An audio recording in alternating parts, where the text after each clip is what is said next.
Welcome to the Tom Castro Shooting Academy podcast. You have now entered the next level. Welcome to the Tom Castro Shooting Academy Next Level podcast. I have some special guests with me. I am going to have everybody introduce themselves. We're going to get into PCC Open Nationals 2023. So on my first of my list, let's go with the normal, usual guest that I usually have, the retired fireman. Well, I guess you're not a fireman anymore, but retired. Introduce yourself, sir. I'm Craig McElhaney. How you guys doing? What an amazing introduction. Way to let them know who you are, brother. All right, Jason. How do I follow that, right? Jason Clark, PCC shooter with Team Da Vinci. Yeah, I mean, I don't know how to follow Craig. So that's all you get. Craig started off with absolute fire, just like he's lit it up with energy. It's amazing. But I mean, showstopper.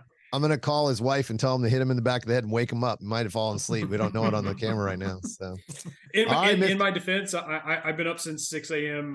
Doing calls with Germany. So I had an early start this morning. Okay, Corey, let him have it. Hi, guys. I'm Corey Shield. Shield Manufacturing, roller delayed buffer system for PCC, and Falling Steel World Series matches. Perfect timing. Welcome, by the way. This is the first time you've been on the podcast. Jason, I think this is the second since the last time we did one, we were talking at South Carolina Sectional, and perfect timing for the late one, as usual, Miss Christina Baker. Say hello, Christina. And she has that Fort Lauderdale internet going on already. It's like choppy. I just turned it off. We're on the cellular data now. All so right. you're costing me, Tom. I'm just kidding. How was so welcome. So everybody, Christina Baker, she's joined the podcast for another run, and we're going to talk about PCC Open Nationals. And you notice I switched that around to PCC, not Open versus PCC. Love it. That's so right. First things first, what'd you guys think of the match? Corey, go. I thought it was good. It was a little more positional than last year. There wasn't as much shoot on the move, but last year was production PCC. So I think Open PCC really makes a little more sense.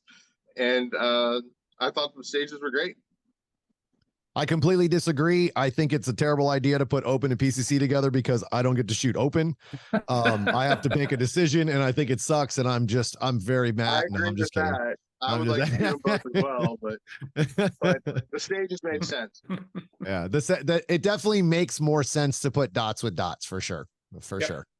So I just really don't like having to make that decision. That is definitely the hardest part for me. I was pretty close to still switching to Open just because I really enjoy pistol.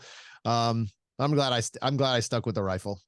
I mean, it had to be easier than 2 years ago when you had carry optics in PCC.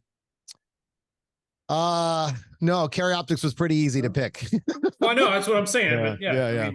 Yeah, it was easier to pick. Yeah, because I don't really have an Open gun that I would say that I like. So I have kind of a Franken gun that I kind of have slammed a bunch of parts. Well, I bought, parts from everybody else, and it was already put together when I got it. So yeah, it's not my, what was the last major you shot with Open?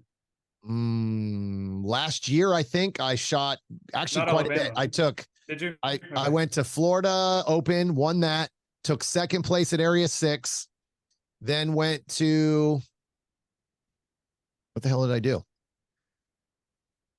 Then I went to, I don't remember. I think that was it. Then I went to Alabama, got DQ'd. Or I got DQ'd at Alabama and then went to Area 6 and took second behind KC. And then after that, I went to, I think I switched over to carry optics for the rest of the year. And then I shot PCC last year at PCC Nationals in 2022.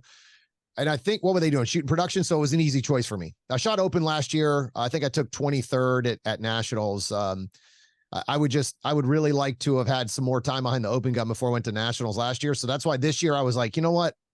I am feeling way better with the rifle than I ever have with the Open gun. So I'm not going to switch 3 weeks before and try to get, ready. So plus I had to switch my press around and do ammo. And I'm like, man, it's so much easier to just take my second press and turned it into the PCC ammo and just rock and roll. So the open is definitely another ball game of everything. So cost, bullets, ammo, powder is absolutely ridiculous right now for open. So that's kind of really pushing me away from that division just in general. The cost of powder for that has almost doubled, maybe tripled since the last time I remember. I mean, you're paying $350 for a 4-pound jug or an 8-pound jug of ammo or for powder for some of this stuff. And I'm like, yeah, I'm good, but maybe it's better now. I haven't bought powder in a while.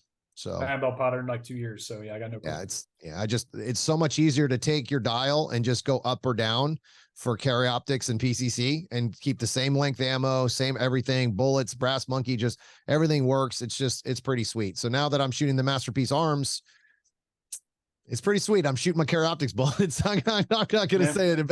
It's not bad, dude. I'll tell you right now. I just say, oh, look, I have ammo ready to go already, compared to starting to go back to another bullet and everything else. So, Yep. All right, Craig, go. I really enjoyed these stages. I thought comparing them last year, I thought they were way better. And also, I mean, I like them. I like the fact that the zones, it didn't matter what zone you started or ended on. Like if you were down points, like you had opportunities to make up your points with each zone. It wasn't like one zone was really point deficient. I think when you added everything up, they're pretty similar. So I enjoyed this match better. Now I do kind of like being able to start anywhere, and all that. We could talk about each stage, but there was a lot of 4 start positions and stuff like that. But I think overall, man, I thought that they did a really good job with the match, with the actual stages. I really enjoyed it. I thought they did a good job. I have not a lot of complaints about that. Go ahead, Christina.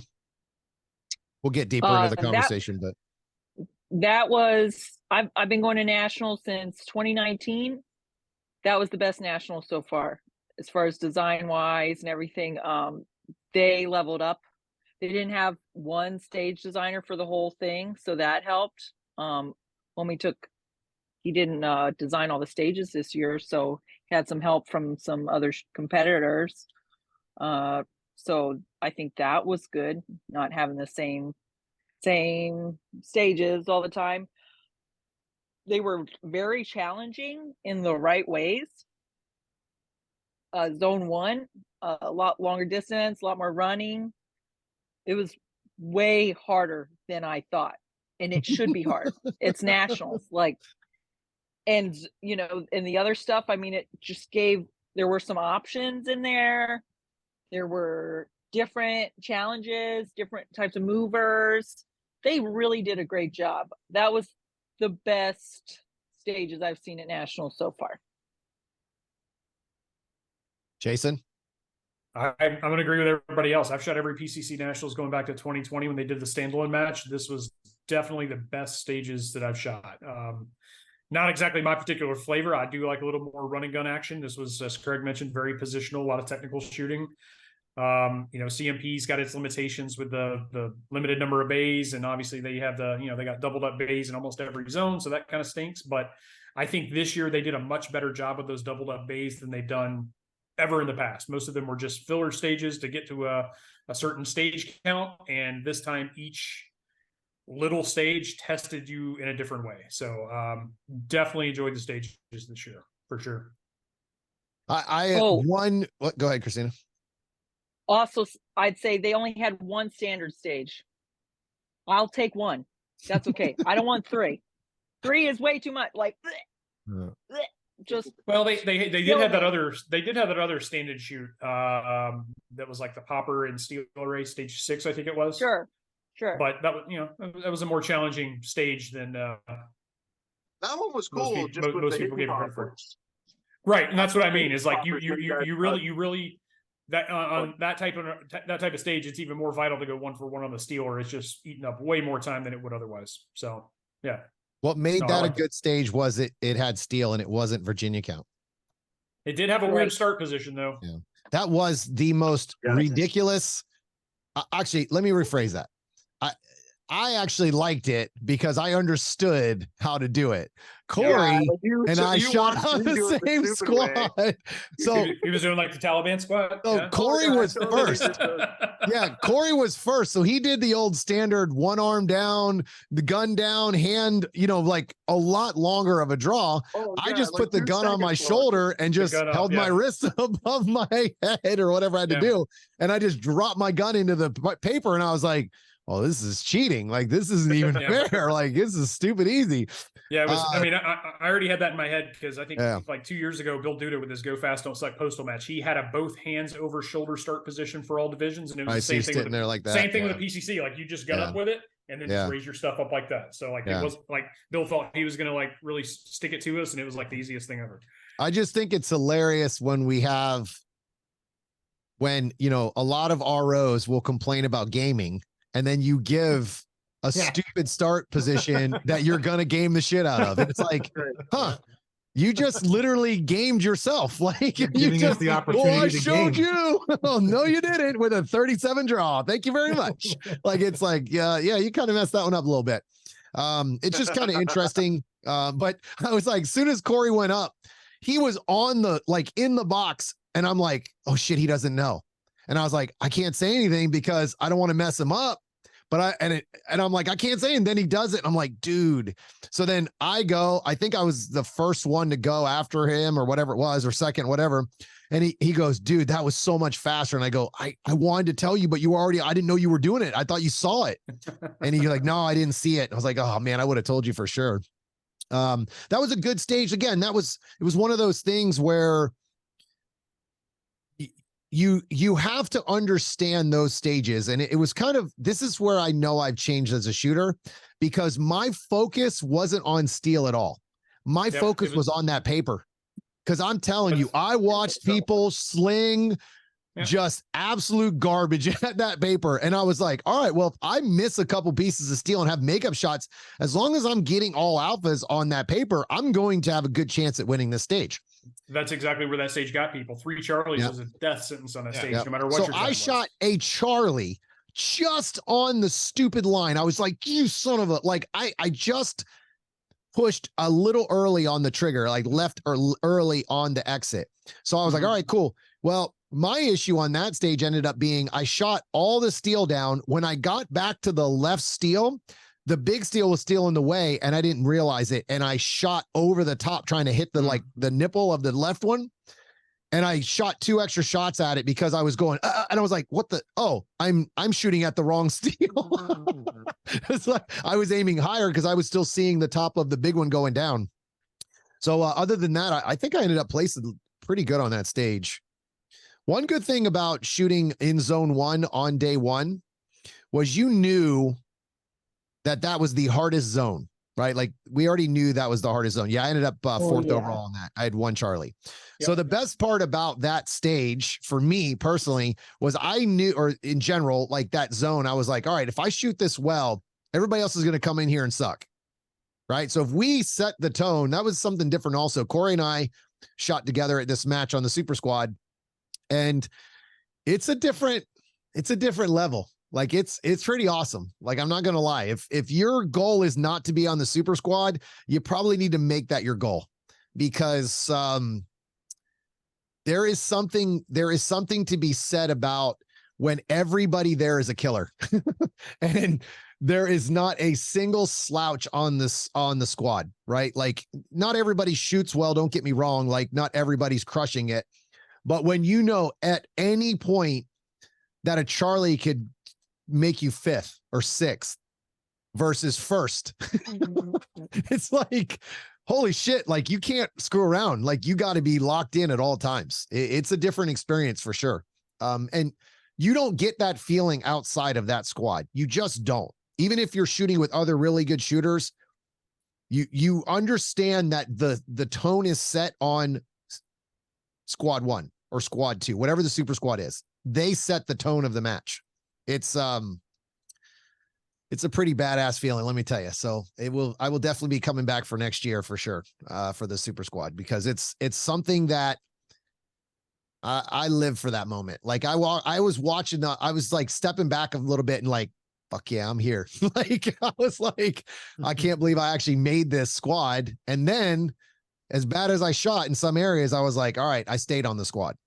So it was interesting to shoot as bad as I did and to step back and still never not be happy or not proud of how I shot, because I shot like shit. But to step back and go, okay, I'm still good enough, even at some of my worst, to still be on this squad. So it's an interesting feeling, because it's not I don't know. I'm not happy. I was pretty pissed, honestly. Like, to walk up and get my 9th place loser handshake with a trophy, which is absolute horseshit, by the way. Giving participation trophies to 10th place is shit. But I liked it. It was Overall at nationals, man. At, Overall at nationals, going to 10, I feel like is I reasonable. think that's okay. I think that's okay. I got a question for Corey. You shot Super Squad. What do you feel about that? How'd you like it? I thought it was a lot of fun. I didn't think I really deserved to be there when I looked at who else, was around. I scored well at the area matches, and I think that's why they selected me. But it was a lot of fun. No. You made that squad because of how you shot the year before. Exactly. They didn't just pick you out of a hat, dude. You made top 10 last year, so you absolutely earned. I got 11th last year. Okay, so it's top 12. It's top 12. Yeah. It's top 12. So being 11th, you suck, by the way, because I was 10th this year. So I know what you feel like. It's terrible. It's a horrible feeling, dude. It's awesome. Seriously, like, I'm hard on myself. So, but the fact that to be at that level, I think there was how many 350 shooters or 450 shooters? How many people did we have in PCC? There wasn't 450, obviously. 156. So 156 shooters, and you were 11th last year, whatever it was. And this year, what were you this year? 21. Okay, still, right? Yeah. Like, still at 156 shooters. Like, I'm hard on myself, but I'm not going to be hard on you. How about that? I watched you shoot. Average this year. But I watched you shoot. Say that again. I'm sorry. I shot below my average this year. I wasn't up to my ability. This is how I feel. But so where do you think you dropped off? It's hard to say, because I felt like I was really behind on my first day, and then I crushed it on day 3. And when you look at the scores, it was flipped. It was the opposite. So I'm like not assessing myself right now. I'm not sure exactly what it is. I think I was maybe too conservative, really tried to hunt for alphas too much. I'm not sure. I think that day 3 fits what you're used to shooting too, versus day 1, which are massive stages, right? Like area matches. Let's be honest. You're probably going to see more of zone 3 than zone 1 for your area matches. Right. Yes. So that's what we see, right? Your base sizes you're not going to see those massive 32 round stages. Most match directors don't put up massive long range, like 25 average target shots, stuff like that. So like a good example is stage 4 was an absolute ass kicker of a stage, right? That is a stage that I would usually get my butt kicked in, because I would try to shoot it too aggressively, right? And I sat back and watched that stage, and I was thinking, how many times have I actually shot a stage like this at a major match? Not very often, right? That had a lot of running. That had a lot of accuracy based. It reminded me of an IPSC stage where all the running created accuracy was a priority. Like it always is. Everybody says, oh, you got to get your, you got to get your hits. And well, obviously, but you still have to be fast, right? But you needed to be fast from spot to spot there. Does that make sense? So like, how many times do you see that though? The best was in zone 1. Right. And that was there's more. So I don't know. There's more points there, you think, or no? I mean, there's definitely more points there. It's pretty much the same. I just mean like relative to everyone else. So I don't know. It's hard to say why. I'm not sure. Yeah. I think your mention of IPSC, Tom, is pretty spot on. For every large field course they had, you were running to every spot on that thing. So like stage 4 you mentioned, that was like a 6th position stage. And you just don't see that very often. Mm-hmm. Yeah. That was actually one of my favorite stages. Not stop moving my feet on that stage. I'm like, watch my video, and man, that dot's rocking when you're freaking targets all the way over there, and I'm like, guys, just stop. I watched my video. I'm like, just stop, Christina. Like, I'm like taking extra shots because I'm just like, I mean, you can't even see my gun moving in the video, but it was like in a big way because those were hard targets, and I'm just like, I did not stop my feet. I just wanted to keep getting some inches there, and it was not beneficial. I stepped all. into that first shot in the port with like a .08 bump fire 2 alpha and shot the whole rest of the stage that way, and it did not work out. Yeah, I think there was only one target. It was that one, and I think the one The on the far far right one. right. Yeah, that was it. Everything else was average of 18 to 20 yards on that shit. Yep. I know that Even that the big stage. steel. What's that? Even the big steel is still Yeah. far away. Yeah, you really Yeah, couldn't even move on that. I mean, there wasn't a lot of I- movement on that stage. I tried to walk out of that corner. I went 3 for 3 on steel. The problem is there were 4 poppers. 4 for 4. I did not go 4 for 4. Yeah. So that last one ate my lunch big time. I didn't move until I got to target steel number 3. So I left on the last 2 steel and I shot them Mhm. really fast until I got to 3 and 4. And then I went, I got to 3 and I was like, all right, 1 for 1, bitch. Boom, boom. And then I was already on my way out. So it worked out. I actually ended up winning that stage high overall. Yep. Um, I watched you shoot it. What was I remember the one thing. I actually think I posted that video. Afterwards, I didn't turn my hat cam off. I was so tired. I looked at Brian Harrington and I go, man, I ran my ass off. I was breathing so heavy. I was like, oh, this is crazy. What the hell? I mean, you don't do that a lot. I mean, I'm a 15-second burst dude on the stages, right? Like that was I think that was a 23-second stage or something. It was crazy long for how far we had to run on that thing. Yeah, it was 23-second stage, 2370. So is what I ended up running it in. Well, It's crazy. That was a long ass stage. I just kept running and I'm like, all right, you got to slow down here. All right, you got to run hard again. Now you got to slow down again. You got to run hard again. You got to slow down again. So I'm interested in the port on that stage. So Corey, did you shoot the port also? Yes, I stepped into the port so that I could do the longer run. Yeah. Okay. I And then you shot ran to the everything I right. could running to the right. So I shot the port, then I shot the steel, so I shot my way into the Oh. right, and then I ran the long run. Gotcha. Oh, okay. Just because I didn't want to have to stop coming back, dragging my gun twice. Right. I felt like that made more sense. I don't know why. But Yeah, I as shot the port. a right-handed shooter, I agreed with that. Christina, did you shoot it the way we talked about it or no? Yes, except for the moving part. Okay. So what do you mean? Because you moved in. So you moved and shot. So I just, yeah.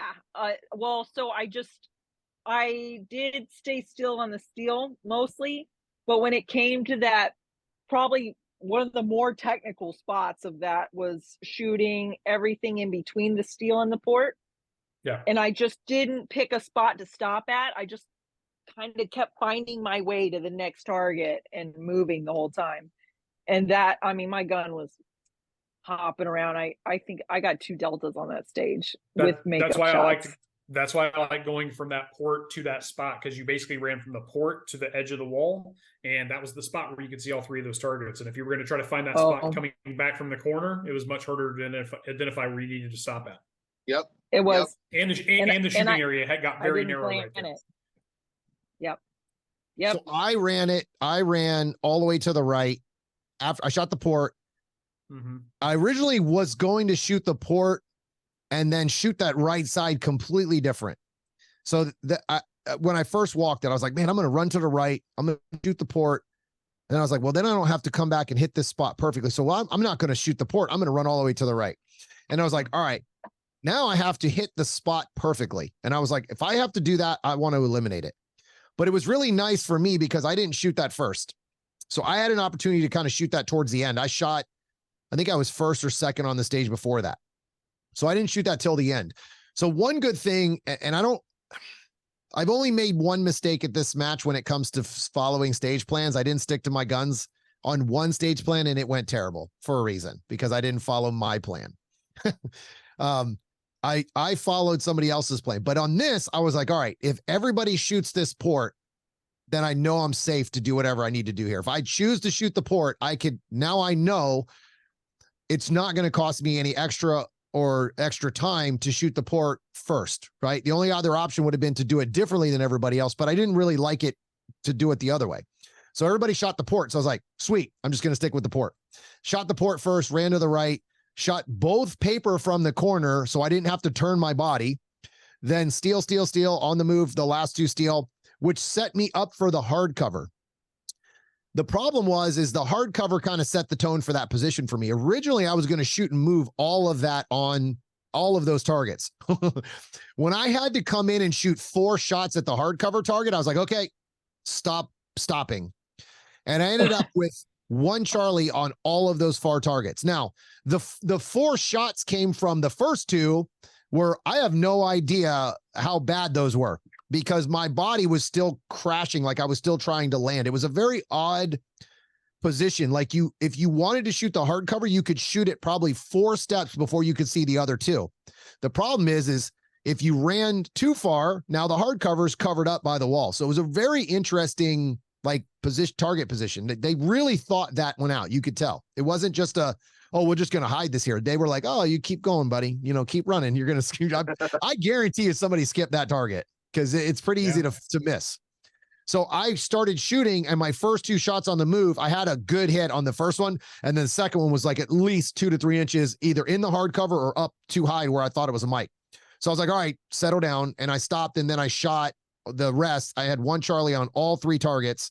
And then I just continued shooting the stage. I ended up with 3 Charlies on that stage. I was really focused and settled in on that stage, which was interesting because I had shot a mic on the stage before that. I think that was our second stage, right, Corey?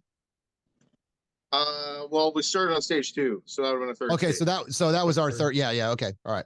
Oh, that's right. Stage 3 is the one where my bolt slid forward and threw me into a no shoot. So I did have a penalty. So I was like, I'm not gonna mess this one up. 2 penalties in a row there. Yeah, it was a mag issue for sure. So, but so Craig, how did you shoot stage 4?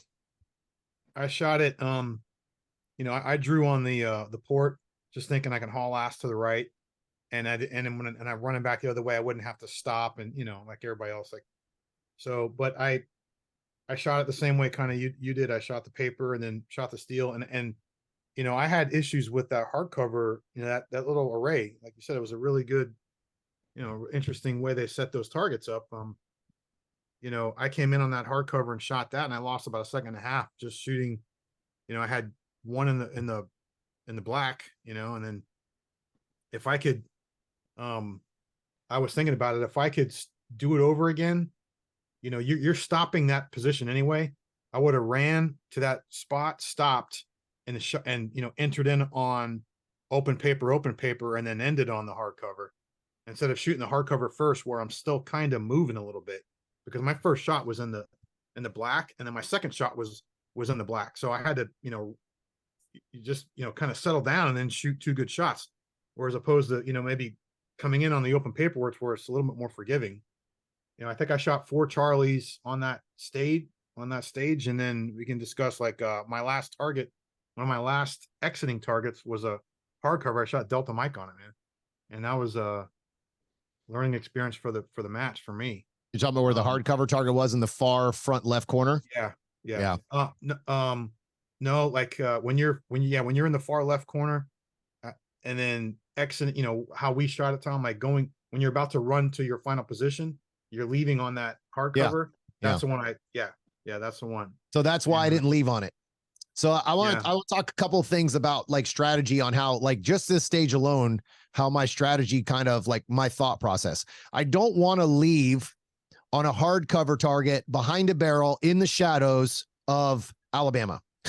Unfortunately, on this range, there is some great shade on the backside of the range for tree cover, but on, again, that also covers up targets. So you'll get this shadow line over a target when you're standing in the sun, and that target was buried behind a barrel. Not that you couldn't see it. Don't get me wrong. I'm not saying that the target was illegal or anything crazy. You could see it great. Yeah. You had the whole thing. You can't see the hits because it was far away and it's in the shadows. So now you're not getting sun coming through the holes, or you're not really getting a visual confirmation like you would on a 10-yard target. Yeah. So I chose to shoot it standing still, then move forward, or I moved forward from the far left corner. So I guess you can Yep. see this on the screen here. I came up into this. Can you guys see that handprint? I'm assuming. Yep. Yep. Just barely. It's small, All but yeah. All right, cool. So there's I stood here in the left corner, and then I shot the far back, and you'll see here there's a left target. This is not the same Yeah, they changed it a setup. little bit. It's similar. It's Yeah, very there's a- similar, but so you would had to stand kind of a little bit off this corner because I'm shooting a rifle. So Yep. we'll get into hitting walls because I did some of that this match. So I shot the back left corner here and then moved forward to shoot the target that would actually Right. be here in this corner, the Yep. hardcover. And So then exit shooting out that- on the open. Right. It's yes. And then I exited on the open target. That allowed me to not exit quickly. I would exit on the wide open target. Now, I never planned for a mess up, but guess what I got to see when I entered the next position? The same open target I exited on. So now if it didn't go well, I know I can make up a shot on it and I'm going to be even closer to it and shoot it if I needed it. But I used it to settle myself down because I know how I am as a shooter. I want to move. I want to be aggressive. And unfortunately, most of nationals, you don't get to do that. It's run, stop, Yep. shoot, run, stop, shoot, which at this point, I'm fine with because that's all I practice now. I'm not practicing moving and shooting anymore. I'm just going to focus on what they give me at nationals. I'll throw a little bit of moving and shooting in here and there.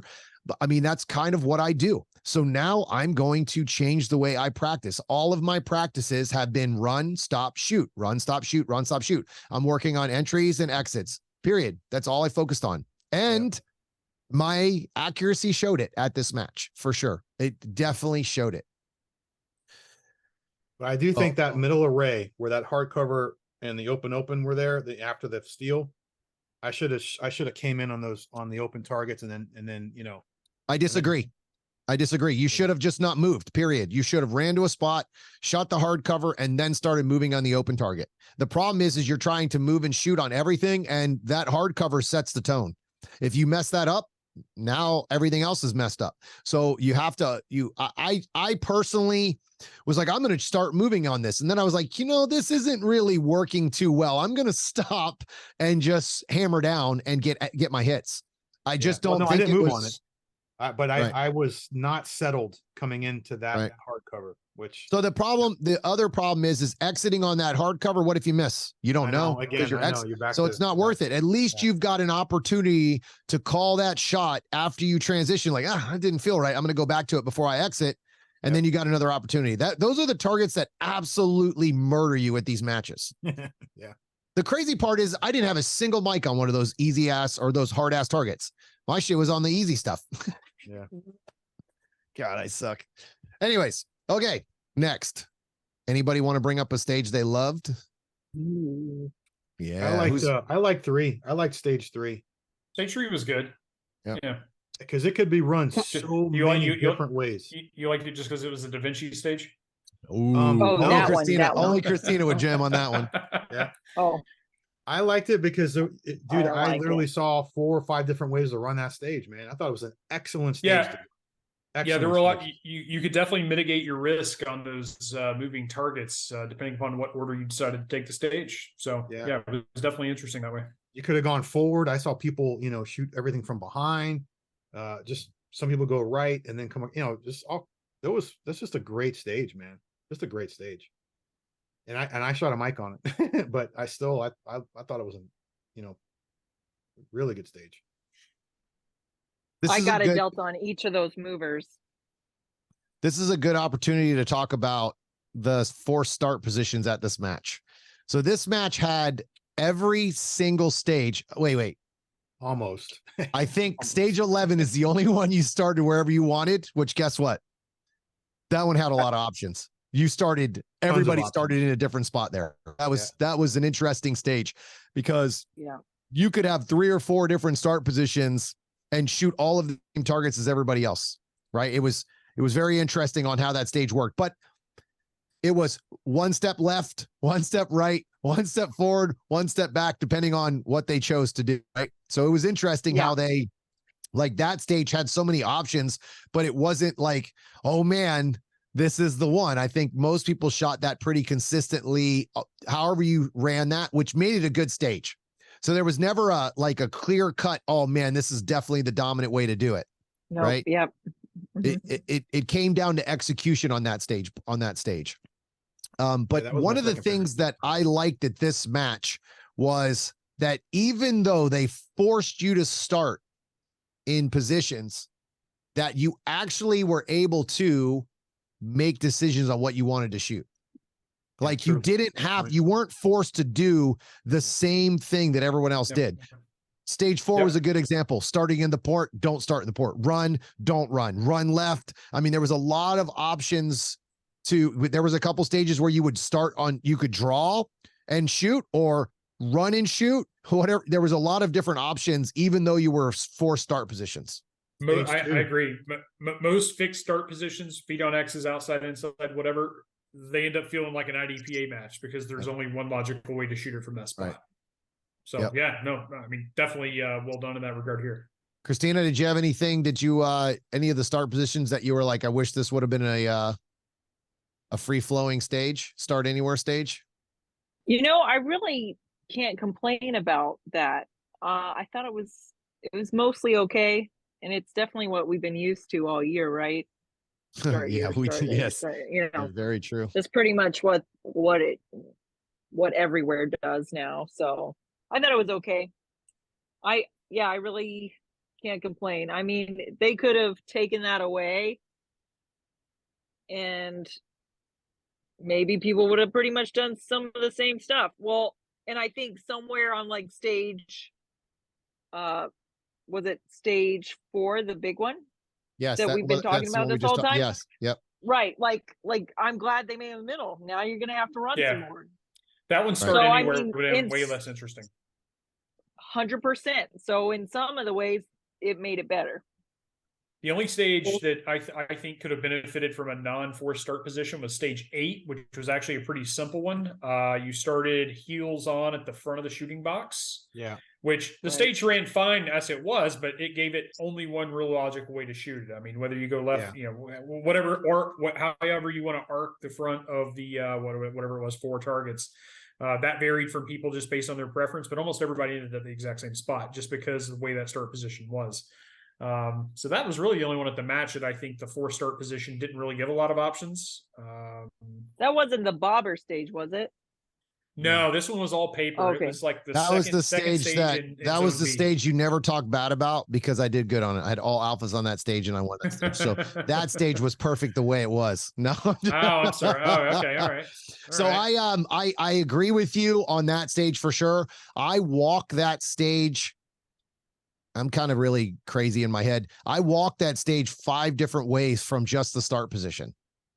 Depending on where you stood on that fault line there was different ways to attack that front position, but I ended up just going with the standard start on the draw on go to far left, draw on the first one, move across, shooting all the other targets, versus stepping in the middle and then taking one step to the left and then opening up my hips. There was too much wall and too much, like the holes on the ground at that point were bad. So I was like, I'm like, I'm good. I'm just going to shoot this one, get my butt inside and run.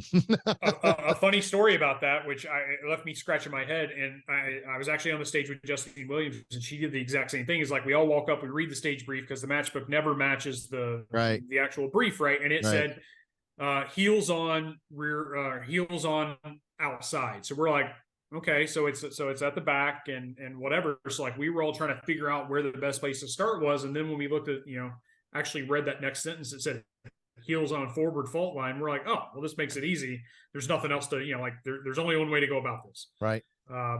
So what we're talking about, guys, if you're watching the video, is this front fault line up here is what you'll see at the very front where the gap between the 2 walls, that's where the fault line was. You started there.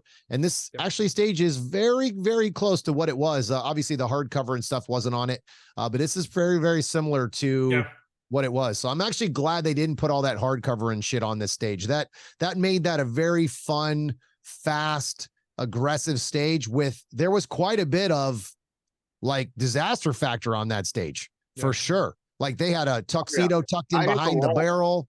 You hit the wall Oh yeah. on the front I hit the position or wall what too. position? What position? The first position, the right-hand target. Oh Yes. yeah. I did too.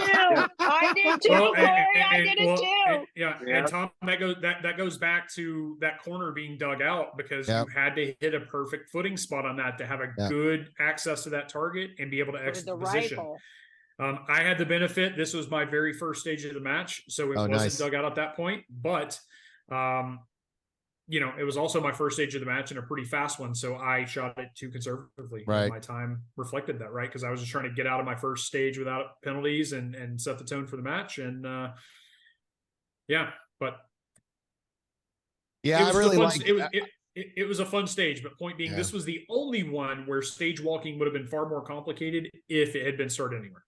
Yeah, I'm trying to think. I think it's this stage right here. So this stage, That's let my me only mic share of the this. day. 1 second. This stage right here. I liked this stage a lot. So this was the stage that, man, and I'm telling you what, Oh, the yeah. Super Squad, if there was a controversial stage with the Super Oh, Squad, it yeah. was this one. Yeah. It was this Really? stage right here. I mean, the Super Okay. Squad There were, was like 6 different plans. yeah, I don't want to say anybody argued, but I mean, there was some serious, like, well, it's more steps, and why would you do it that way? And I was just like, I nailed yeah, it was, that one. yeah, it was pretty crazy. This, So this was one of my best stages as well. Yeah, I think I finished at it was pretty 89% crazy. on this one. I don't even know. I'm trying to Nice. think how I'm thinking how I did on this stage. You were fourth. You were fourth. I'm looking right. at it. So what killed me on this stage was the last steal in the far left. So one thing that they did in this match that I haven't seen at a nationals in a while, is I haven't seen them hide things like they did at this match. There was quite a few hidden targets this year. Cross shot steal. And Yeah. I really enjoyed that because it's not a memory stage, which is, those are, to me, I don't really believe in memory stages. It's kind of just how you just figure out how to stage flow and all that stuff. But it's like, this stage had so many like, ooh, you better look over there. Like if you go to a corner, you just better scan everywhere. I cannot tell you how many people did not walk the back of the bays. They just walked the fault lines. And I watched a couple people walk up behind me when I was walking stages and go, oh man, I didn't even see that, dude. And I was like, oh yeah, that's why I walked back there. And actually when I first got there, Craig and I were walking stages and Craig goes, hey dude, you see that over there? And I go, I didn't even look. And I was like, I better start paying attention and walk my ass back there. It was definitely super tricky. This diagram doesn't reflect it well because there were actually two poppers there on opposing sides of the barrel. So you saw a big popper on the front left fault line. Yep. That you couldn't see from the right fault line when you had to shoot cross base. So yeah, it was really well done. I have the benefit of like a lot of local clubs here, even indoor matches, like to do a lot of double port to port shots cross bay like that. Where you have to hit a spot and there's a super hidden target. So like I'm super used to that stuff. Yeah. How did you shoot this stage? Where'd you start? I started squared up at the swinger. So I drew to the popper. Shot the swinger. I think I double tapped the popper for a quick activation. Immediately went to the swinger. Came out to the left side. So front left corner. Came back to a spot at the top of it, like right in the middle of the bay, and shot those the two no shoot targets right there. All right. And then so there was a no shoot. There was a no shoot to the right and a no shoot to the left. Yep. So that was really the only spot that I had to hit on the stage, right? So like I came back to that, shot those two. I shot the two targets through the port moving forward. Right. Entered on the open target that your cursor's at right there. Yep. Back target. So there was a double stack. Yeah, there was two. So this target here were doubled up, but they were far, like, I don't know, 25, 30 yards, whatever it was. They were far targets. And then there was another target, which you can't see it on the diagram, but it is actually in the diagram. It was a hardcover. Yeah, I don't know if it was a tuxedo or just a right side hardcover to make it was a hardcover. But so I exited on that one because it opened my hips up to get. So back did you stay out of that front inside corner. or outside? Did you run outside or stay in? I stayed in. People ran around that thing. Yeah. Oh yeah, a lot of people ran around that thing. So I got to tell you, I don't like giving bad plans to people. Like I don't like I always try everything. So I was standing there and nobody when I was round had ran out of bounds, right? Like had tried it. So I walked it and I ran out of bounds, and I knew these guys, they were local Florida guys, and I ran out of bounds. And then all of a sudden their stage plan had changed, like to running out of bounds. I'm like, whoa, dude, listen, I'm not running out of bounds. I was just trying it. So if you want to run out of bounds, that's fine. I just was trying it. So don't think, hey, this is what the plan should be. And I walked it, and it was a foot long. It took one extra step to get there. So which would not have made me choose to shoot it or not shoot it. What kept me from shooting is now I was out of bounds instead of coming into a target inbounds. Yeah, you can't score. Like, yes, I can't score points out of bounds. So that's what kept me from doing it. It's fun. It's hilarious you say that. Shooters like at level 1s and even level 2s, they're like lemmings, man. They see one person run something and they're like, oh, that's better. And they'll all do it without even thinking about it. Yeah, it's like dude, at local club matches, I'll shoot, you know, last name Clark. So I often go, I'm topping the stack, right? So like sometimes I'll run a messed up stage plan just to see who follows me. Using those logos in practice, baby. That's awesome. Yeah, that was definitely, Corey, did you feel like anybody on our squad, the super squad, tried to give you bad information at all? No. I felt like if I asked someone what their plan was or anything, that people had no problem sharing, but most of the time people already had their plan and they were just kind of going over it in their head again. There weren't a lot of people coming up with plans day of like I was. All right. So, you know, but I asked you a few times, hey, can I follow you? And of course you know, showed me what you were thinking. My plan on this stage didn't work out as good. I tried to shoot my way in on both ways, which meant moving on both those no shoots. And that bit me. I wish I would have stopped and shot the no shoot standing. But other than that, I pretty much took the same plan as everyone else, I think. Yeah. The reason I ask is because when I first heard about, you know, Super Squad and all this stuff, and I have actually seen this and experienced this, unfortunately, where people will give you bad advice. They will try to give you a stage plan that they know is dog shit. And they were like, oh yeah, try this out, man. Or like, yeah, that's what I'm going to do. And then when it doesn't work, they're like, oh, whew, at least I know it doesn't work, you know? And then they just, you know, they go do their own thing.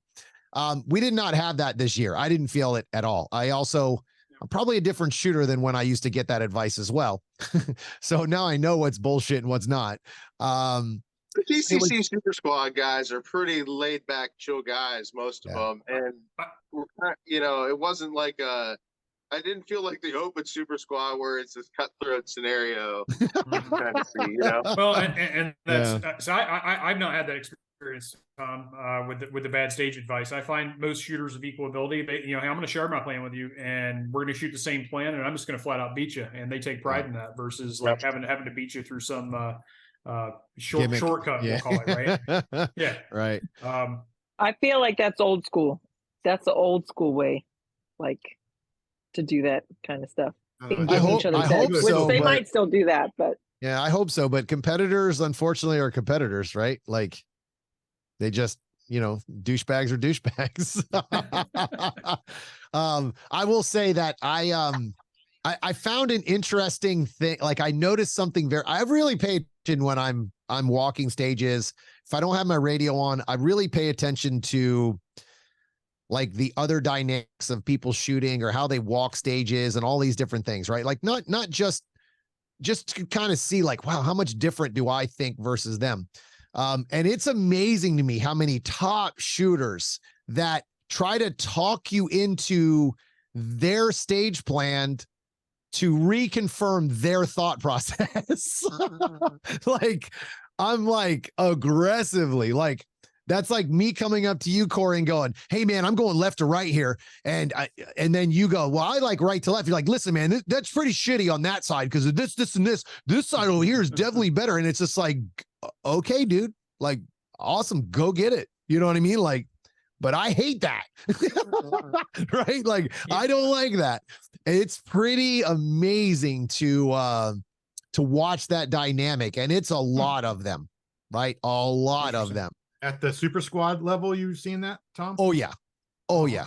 Interesting. So maybe it's because, and I guess I don't look at it as a negative thing, because the fact that somebody might have asked me, or quite a few people asked me about stage planning, is is kind of cool. Like, wow, okay, they recognize that I might know what I'm doing. And they didn't just ask everybody, they just asked me. But it was just like, yeah, man, I wouldn't do it that way. You know what I mean? Like, I talked about this a few weeks ago about Area 8 when I was talking to John Vlager, and I was like, he asked me, hey man, how do you feel like about me doing this or whatever? And I was like, oh, I'm going to do this instead. And he goes, I hate that. And I was just like, cool. Like, but the difference in John is John didn't try to talk me into his stage plan. Yeah. Right. He was just like, oh, okay, I don't like that. It's just, I hate that. Actually, that doesn't work with me at all. So it's like, cool. Like, but the reverse at this match was like, wow, like you're really trying to talk me into your plan. It was just kind of a weird dynamic. And it happened multiple times to multiple shooters that I watched this happen. Not just come up to me, but they were having a super squad conversation. It was just kind of interesting, Yeah, it was But interesting. you think that happens at all levels though, right? Oh, absolutely it not. doesn't matter what class they are. They're like, oh, this is the way only. Well, You're like, no, absolutely not. So no. So like, I do this too. Like when somebody's asking me for stage planning advice, like if you're just taking stage planning advice direct from somebody and they just say this is the way and that's the end of the conversation, that's not somebody you need to be taking stage plans from. If I'm giving you a plan, I'm going to give you the pros and I'm going to outline the risks, and you need to weigh that with your abilities and not my abilities, because I'm going to shoot it differently than you're going to do it. And if you're not comfortable with those risks, you need to shoot a different plan. sure. I agree. So like this is a perfect stage, like the one I have shared still on here. This is a perfect example. This stage right here, the people that ran it right to left, it was a completely different feeling stage when you went right to left. It was very choppy, in my opinion. Hated it from the very beginning. So I said, I'm not running it that way. Well, guess what? Before I shot this stage, I had someone talking to me about their stage plan, and I almost changed my stage plan, not on this one, but on another stage. And I was like, I'm going to do what I do. I'm going to stick to it. Well, guess what? After this stage, I didn't stick to it and I bombed it. I bombed 11 because I didn't stick to my plan. I actually bombed 11 for two reasons. One, I talked to Craig the night before and I watched him shoot it. And I even told Craig, and Craig shot it well. And I said, God, I hate that stage plan. Like, I hate the way you shot that. And Craig's like, yeah, man, I don't know. I liked it. So I ran with it. I said, okay. So then I sat down and I talked to Max on stage 11, the national champ, 7-time national champ. And I'm like, you're going to shoot this on the right? And he's like, yeah, man, he shot it exactly like Craig did. And I was like, all right. And we got into a conversation. I was like, why are you shooting it like this? And he goes, well, this mitigates some of the risk. I don't have this. I don't have that. And all these other things. So I'm like, all right, all of that makes sense to my brain. So I'm like, all right, cool. I'm going to run it like that. Yeah. I just didn't execute it. I mean, it's still my execution is the problem at the end of the day. It's not the stage plan in that scenario, but because I hated it from the beginning, my chances of execution were probably going to be pretty slim because I just hated the freaking stage plan. It didn't allow me to be aggressive. It didn't allow me to shoot the way I always shoot. So I was like, and when I walked away from that stage, I was like, that's it. I will never, ever do that again, ever. From now on, and I'm telling you, the reason I say this is because there were at least 5 stages before we got to a stage 11 that everyone else ran different than I did. And I still either won those stages or had a damn good chance at winning those stages. So I was like, why did I just allow myself to get talked out of my own stage plan? Between the combination of it worked for Craig and Max was shooting it and a couple other guys were shooting it that way and they were successful or, really close to winning the stage. I guess I just kind of lost myself on that one. So I learned a very valuable lesson. You should have stayed in the house with me. You should have stayed in the house with me, and then you would Yeah, that have would seen have me been on your stage plan, and then you'd have been Yeah. like, "Oh man, Yeah. look at Christina run it. I could do that Yeah. too." Then I would have walked up and I'm like, oh my God, this is the greatest day ever. I'm so glad I stayed with Christina. Yeah, Tom drinks a lot when he's with me.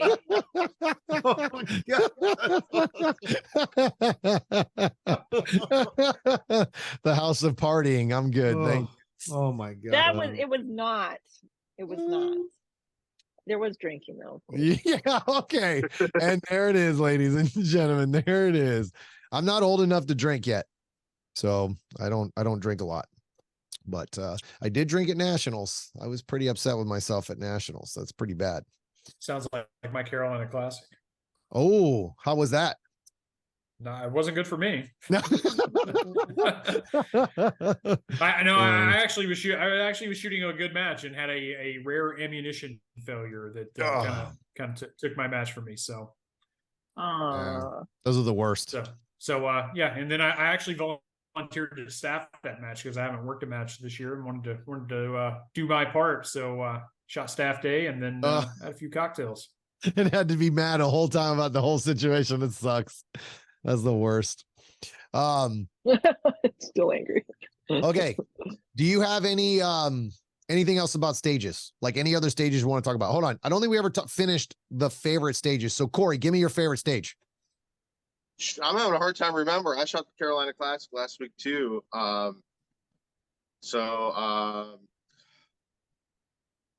like the stage that had the drop turner on the front right. 11. Okay, I guess Yeah. we're talking about 11. Yeah, that's already. 11. Yeah, that was the Yeah. one Tom was just talking about. Yeah. So let me get it up here real I quick. really like that stage. That was fun. That was a I'd tough say stage that's for my me and favorite. Christine. That was our first stage of the match to start on. First up, I had to show y'all Yeah. how to do it. Per usual. Oh, I yeah. didn't suck. I didn't suck. That's awesome. So I got the stage up on the video if you're watching it. This is actually not that inaccurate, finally. This is not that inaccurate at all. It's pretty close. Yeah, that's pretty. On There's the no far barrels on the right-hand right, side, I don't instead of think, a swinger, on the far right-hand side here, you'll see there's a swinger and there's actually a drop turner there. So it drops Yeah, that's twice. the only different thing. That's Yeah. it. Yep. Yeah, no barrels. So it didn't work out in my favor because I sucked it. So what happened on this stage at the end of the day, and I went back and kind of went through my brain, like how I shot it and everything. Take away the stage plan part, right? I never pulled the gun in one time. This is the only time my fundamentals fell off on a stage. I went to war with everything, like not just one or two targets, but just everything. It just didn't go very well. So I was going to skip the drop turner. From the very beginning, I was going to skip the drop turner, no matter what. I knew it was going to be 2 seconds really? faster. Oh yeah. Yeah, I mean, anytime there's an activated target with only 10 points available, it almost always is beneficial to skip it. Almost. Until somebody connects. It was wide open when you're walking past it. I don't know. Max talked Okay, so let's talk a little bit about wide open while you're going past it. I'm glad you brought this up because this happens a lot and I hear this argument all the time. Yes, it is wide open, Corey, but are you guaranteed 2 alphas on that target? Nope. That's the first thing. You're not even guaranteed the hits, even if it's wide open. It could close a hair set. You get a delta. You get 2 deltas. How much time is that worth? Right? Corey doesn't do that. He gets all alphas. Oh yeah, Corey never shoots deltas, mics, or anything. Yeah. It's if your buffer system. Charlie Delta on one Listen, of those. Yeah. You could be a billionaire if your buffer system could fix all inaccuracies. Does it do that? Right. You mean it's still the shooter's fault? Yep. It's still the shooter's fault? That's bullshit. And this was a loaded stage too, by the way.